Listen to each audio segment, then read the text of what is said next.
नमस्कार.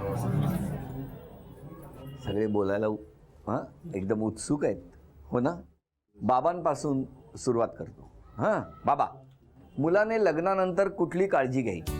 थोडा स्वभावात बदल करून ऍडजस्टमेंट करायची. स्वभाव कसा बदलला पाहिजे? थोडासा कसं तापट असेल तर थोडं तिथे कमी झालं पाहिजे. रुमाल रुमाल रुमाल. आईचं काय म्हणणं आहे? खूप कमी बोलतो, त्यामुळे त्याला जास्त बोललं की मग इरिटेट होतो. अरे बापरे. इरिटेट वगैरे राहत पण इरिटेट नाही म्हणजे कधीतरी आता डोक्यात शिरू नको, मी जातो बाहेर. असं बोलतो काय हो? म्हणजे बडबड चालू असेल तर मग थांबत नाही घरात, बाहेर गेलं आता यांनी बडबड केली तर तेच लागू होईल तिला पण. मी निघू? इथनच बाहेर जातो, डायरेक्ट आहेत पायऱ्या. तुम्ही मुलीला काय सल्ला द्या? काय नाही, इकडं राहते तशीच तिनं, तिकडं पण सासू सासरे नाही न समजता आई वडील समजून व्यवस्थित राहावं, सर्वांना सांभाळून घ्यावं. बरं, बाबांचं काय म्हणणं आहे? तशी लहानपणापासून आई वडिलाकडे झाली तशी तर वृद्धपणापर्यंत पण आई वडिलासारखं तिकडे वागावती ती. बरं, खूप चांगलं वाटलं. मला पहिल्यापासूनच रेसलरची सवय असल्यामुळे मला वाटायचं पहिल्यापासून की माझ्या घरामध्ये कोणतरी प्लेअर असावा खेळणारा. हे घरात खेळायचे? माझे बाबा रेसलर आहेत, कुस्ती खेळ. हो बरोबर. त्यामुळे घरामध्ये मला असं वाटायचं की आपल्या स्पोर्टमॅन मध्ये कोणतरी असावा. कुस्ती वगैरे शिकवली? कुस्ती पण तिला शिकवली. कबड्डी खेळते, सगळं तिला खेळायचं. स्पोर्टमध्ये तिला पाठीमागे नाही. तुम्हाला सांगू आता, जरा जावयाला घ्या आखाड्यात,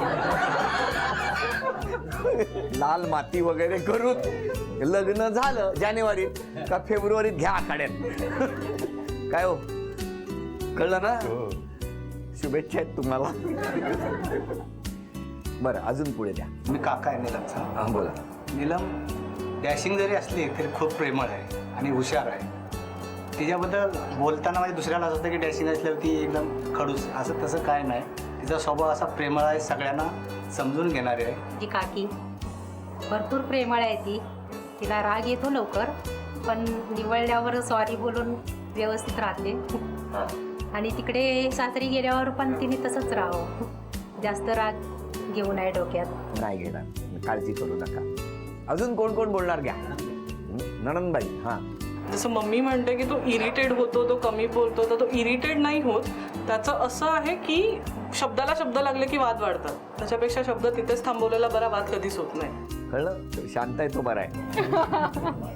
मला असं वाटतं की तिने थोडं मॅच्युअर्ड व्हावं आणि माणसं सुद्धा ओळखायला शिकावं, कारण तो तिचा निगेटिव्ह पॉईंट आहे. कारण तिला पटकन माणसं नाही ओळखता येत, ती खूप भावनिक आहे. तर मला असं वाटतं की आई वडिलांजवळ होती तोपर्यंत ठीक होतं, सगळे तिला सांभाळून घेत होते. नवीन फॅमिलीमध्ये गेल्यानंतर तिने लवकरात लवकर माणसं ओळखायला शिकावीच आणि तशा प्रकारे रिलेशन बिल्ड करावं.